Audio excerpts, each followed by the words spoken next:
Welcome to the Space Turtle Show, the greatest show in the galaxy. I'm your host, Joshua Toe, and here we have again. Joey Garvey. And Mason Toy. Oh, yes, the Mm. trio is back again for a spoiler review of Joker.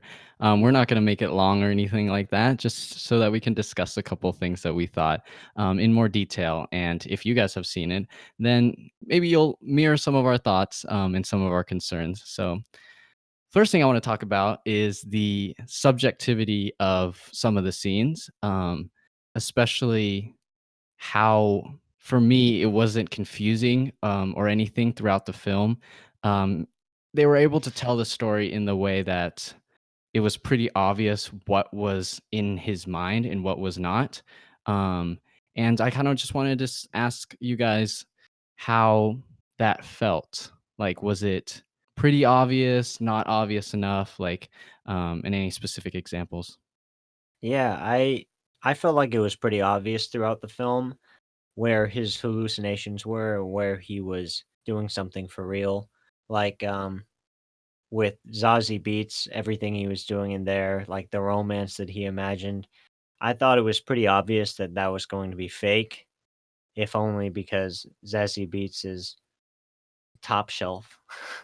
Just too cool. She's Yes. just too cool. Yes. Arthur Fleck can't even. Yeah, he cannot even with this woman. And also, I mean, I love Joaquin Phoenix, but I wouldn't, pin him down as the most handsome guy. Damn. All right. Oh, There's a hot man. takes over here Ouch. again. Well, also, and his character portrayal of Joker, I would You don't say gotta go his, after the actor. dude, his appearance was grotesque. Like, I was like his Very. bones, dude. Dude, he was a bony man. He was basically like Jack Skeletor. Hmm. It Jack frightened me. Skeleton's fucking Skeletor, the He-Man villain. Oh God. That's Oh. not what I meant. I haven't even seen an episode of He-Man. Yeah, I honestly, this is like kind of the other gripe that I wanted to bring up. I felt like sometimes it almost even talked down to the viewer. Like for example, during the scene where it showed that Zazie Beats' character wasn't part of his journey, or like never went out on a date with him, never went to his like comedy show, and wasn't there for him when his mother was ill. In terms of like a climactic scene, I can see why they like flashed to each of those scenes and then took her out as a kind of like punch to the gut kind of tone. But the whole fact that she says like, "You're that guy down the hall, right?" Like as her first line or after she gasps and stuff like that, I felt like that was enough to be like realize like, oh wow, like he's just been imagining this whole thing. What do you guys think about that? Yeah, I'm really glad you brought that up actually because that was probably my least favorite sequence in the movie, just being that it was so obvious that that's what was going on anyway. Hmm. Like you kind of knew that that was sort of how, these crazy crazy movies always end up was you're imagining someone and then that person ends up being not real. Hmm. Um and it seemed like you knew everything that you needed to for the story with just that first line she said. I Hmm. felt like it was kind of overly direct for them to go flashback and Yeah. In take her terms out of the scenes. Yeah, like, in terms of a climactic moment, him, like, putting his hand on his head and, like, shooting was, like, definitely, like, enough for me to be like, "Boom," like, she has not been there the whole time, Uh-huh. and what kind of impact that made on his, like, psychology and stuff like that. But what about you, Mason? What does the casual moviegoer think of this sequence? Um, I mean, like, yeah, it was obvious. But yeah, I had no problem with the scene. Like, I mean, I could see how, like, if they cut it short as looking at it from a film perspective, like a film major perspective. Let me put on my film major spectacles. Yeah, let's go watch this in 70 millimeters. Yeah. But yeah, no, I mean, like I felt like it didn't take away or add kind of deal where it's like it's in there, Sam Togley, if you're listening, we love you. That was not a bad intention joke. It was actually from me. Oh, it That's was? right, Sam. You don't call me anymore. Ooh, dang. Oh my You don't god, you don't so s- much shade you going don't you on. don't Snapchat me anymore. What happened, dude? You don't even play Minecraft with me. Ooh. All right. First Joaquin Phoenix is ugly, and now Sam I didn't Togley. say he was ugly. I said You said he was.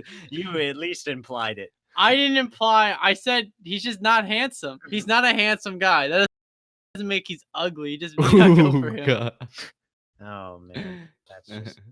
But I mean, he wasn't bad looking in her. But also, it's not my not my kind of guy. Not mustache man. Well, he does a good job at playing an outcast loser.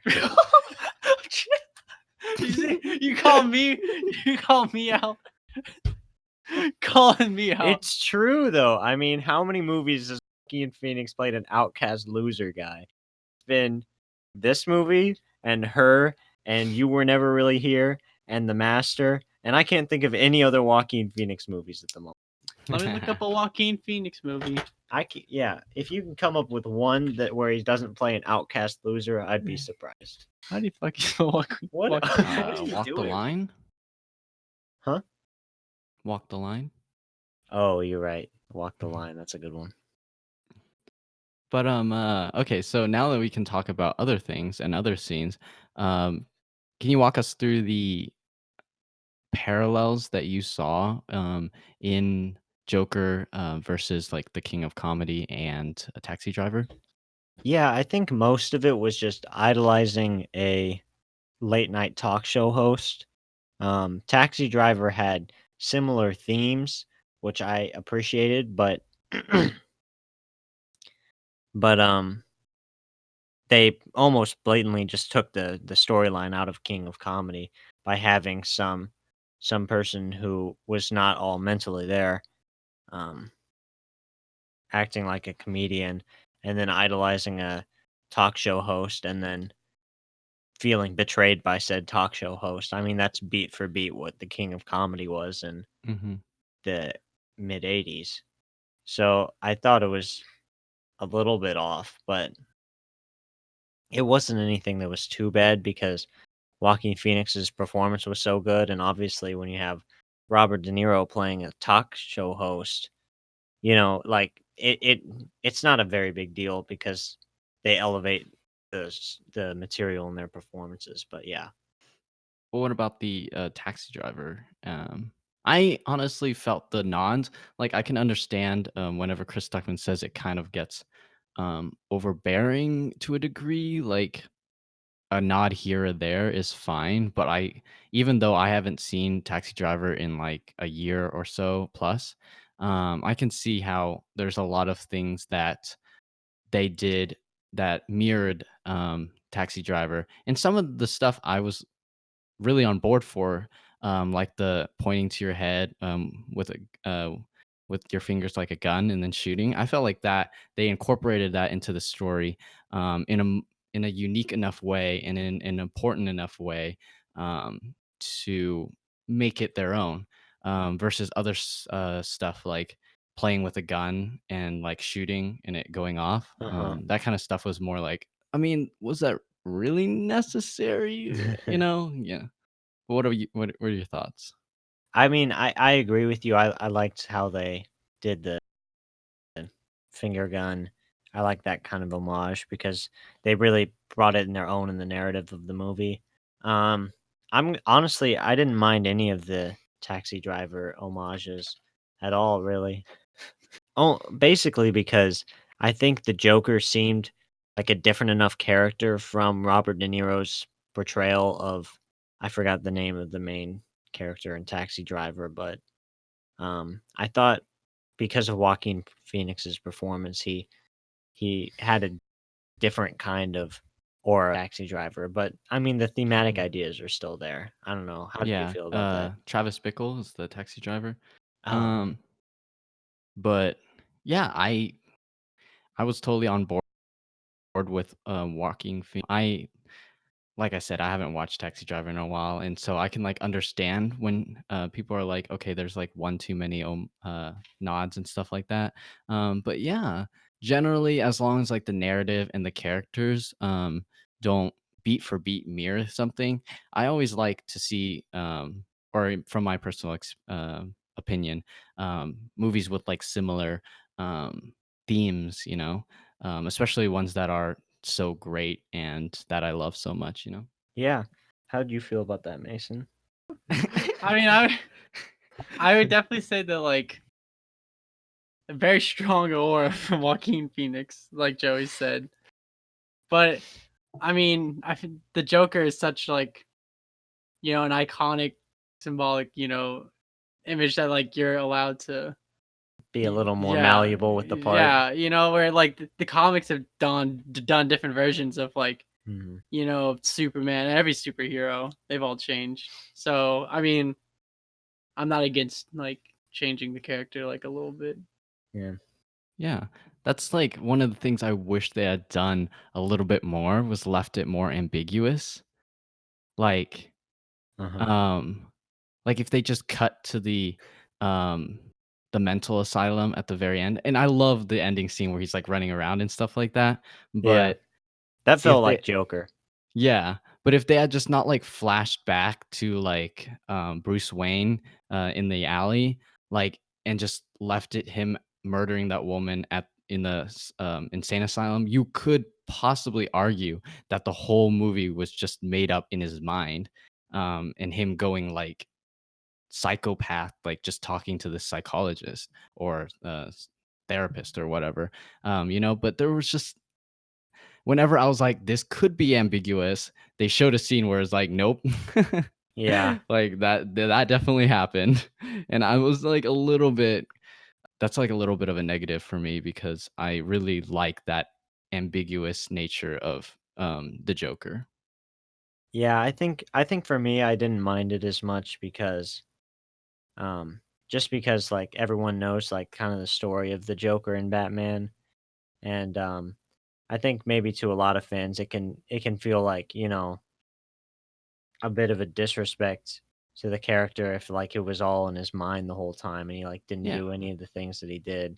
mhm. So, it didn't really bother me too much that they weren't ambiguous with whether he was just crazy or anything. Um, I mean, I understand if it's, like, outright being like, "Oh, it was all in his mind," you kinda feel cheated, but I feel like if it's just there's, like, a slight doubt, like, maybe, like, yeah, it's just give you enough to. yeah, I just didn't find that. But how did you guys feel about the reference to Bruce in in the film and how like I kind of saw that mirroring with Tim Burton's Batman, where the Joker is the one who shoots Bruce Wayne's parents, which causes Bruce Wayne to become Batman. In this one, it was not like exactly that, but in the same essence, his actions caused um, Bruce Wayne's parents to get killed. I could see how you would see the Tim Burton Batman. I was thinking about it too. I thought for sure that the Joker was going to end up being the person versus parents. I'm kind of glad they didn't though, because I felt like it would have been the obvious choice. It's subtlety. I agree with you. How like he basically causes his parents' murder, um, which is something that's interesting about this movie that I hadn't seen um, in any of the other movies before, were the fact that the portrayal of his parents was a lot more negative than any Hmm. of the other movies, which I thought was really cool. Hmm. What about you, Mason? I I liked how Joker like didn't directly kill his parents because like now it feels more like otherworldly that like no matter what the Joker's always going to be a nuisance to Batman. No matter what actions he does, like he's always affecting Hmm. Batman. And I like how like he indirectly affected Batman and like that's what made him. Yeah, honestly, I saw the Zorro, like, they how they messed it up. It was like, and I was like, that's funny. That's Zorro. And then I was like, and then they walked out of the theater. I'm like, "Wait, I'm the dumbest freaking comic book fan ever. What the heck?" I was just like, "Yeah, that's a cool reference to a movie." And then, like, the Bruce, Wayne family walks out, and I'm like, "I'm retarded." Um, I liked the kind of film references they had in the movie. Like they referenced my favorite Charlie Chaplin movie. It's Modern Times, I think. I think that's the one they were referencing. yeah.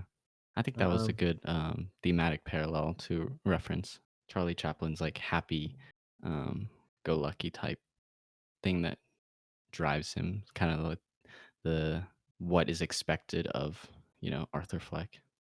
Okay, well, the last thing I wanted to talk about is the controversy, yeah, of the film. What it is. So, what are y'all's opinions on just how art imitates life or life imitates art, etc.? I mean, and now seeing this film, do you think that there is going to be some, not saying like violence or anything like that, but like, do you think there are going to be social effects from this movie after seeing it? I feel like this highlights a very big problem in the US because, like, mental health is a serious issue, and as you see in Gotham, mental health was nowhere near the list on important things in Gotham. Like, they cut the program that kept him on medication, and I think that Mhm. was kind of like a I'm not it's like an indirect jab where it's like, yeah, you know, we should be supporting programs that, yeah.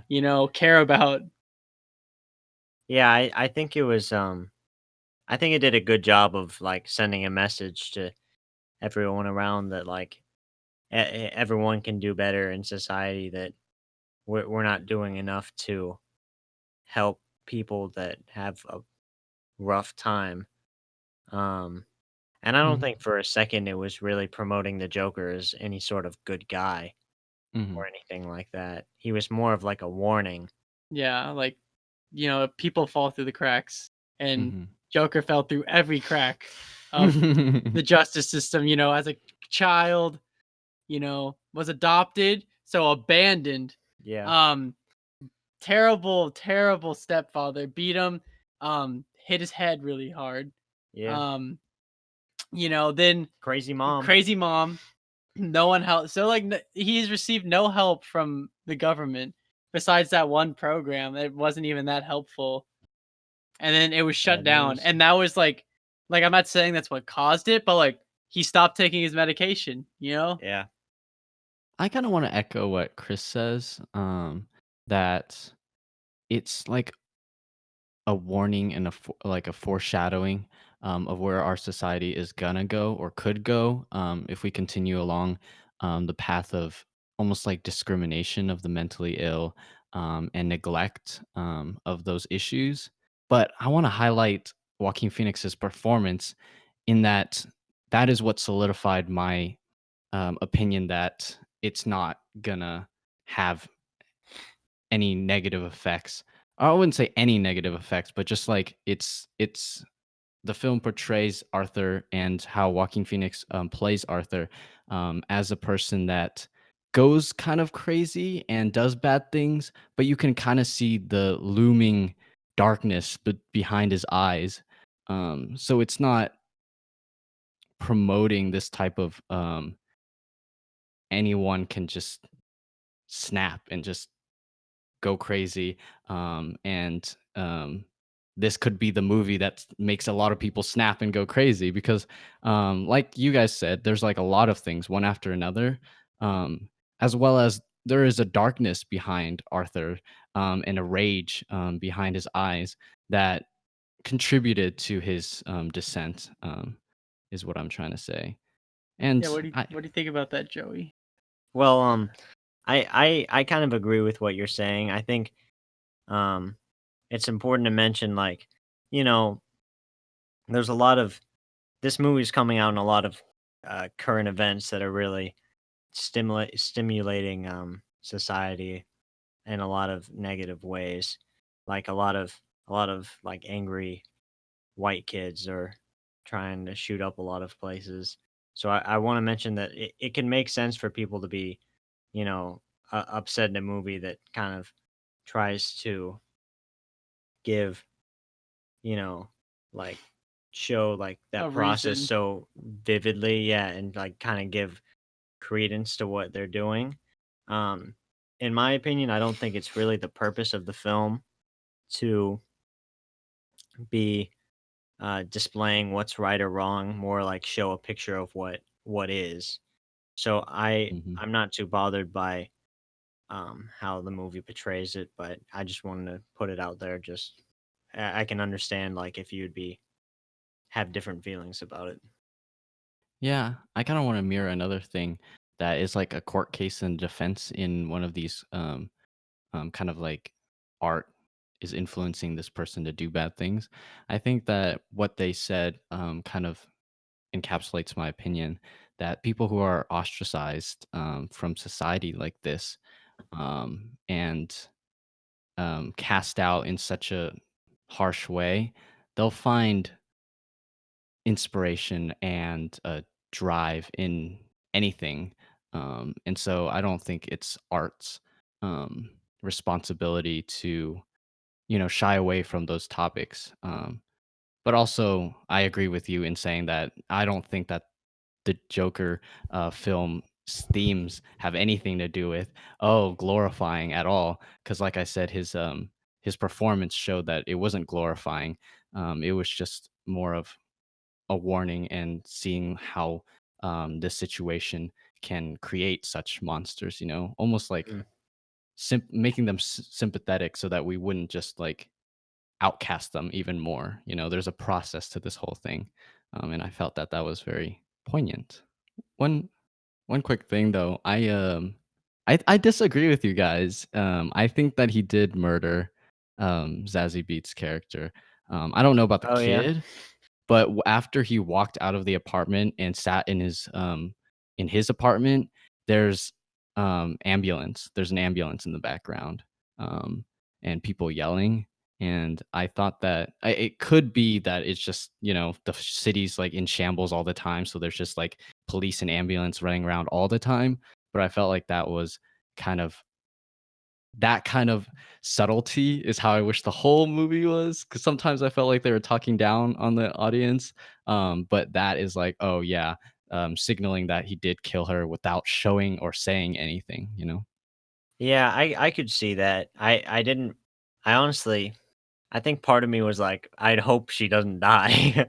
I was like, just Hmm. like assuming like, well, if they didn't show it, then I don't have to believe that it happened. Yeah, I could see it, but I also got the impression from He liked Joaquin her. Phoenix's like acting is like, or just more of the writing too, is because like he, the people he only really killed are people who like kind of like did him wrong, like Yeah. actually like, so like I guess I could see how it's up to interpretation because like uh she did nothing wrong, but in his mind, like her not being there, it's like he maybe feels betrayed and uh murdered her. Yeah, maybe betrayed by nothing. Yeah. So like I'm not sure if like, how if you would act on that kind of notion God, what a poopy head. but like I mean the only reason why I think otherwise is just cuz uh like, you know, he didn't really murder people who like did too much to him.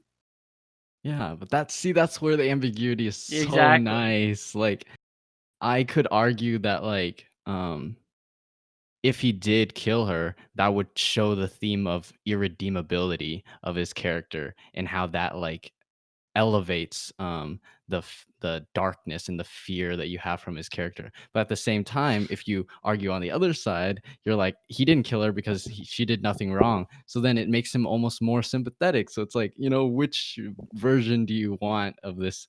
Do you want that moment is the brutality of how far he's fallen, or a show of even amidst all the things that have happened to him, he still only lashes out against those who wronged him. So, it's so nice. Yeah, it's a good dilemma, except it's terrible because it ends with either Zazie Beetz being traumatized or dying.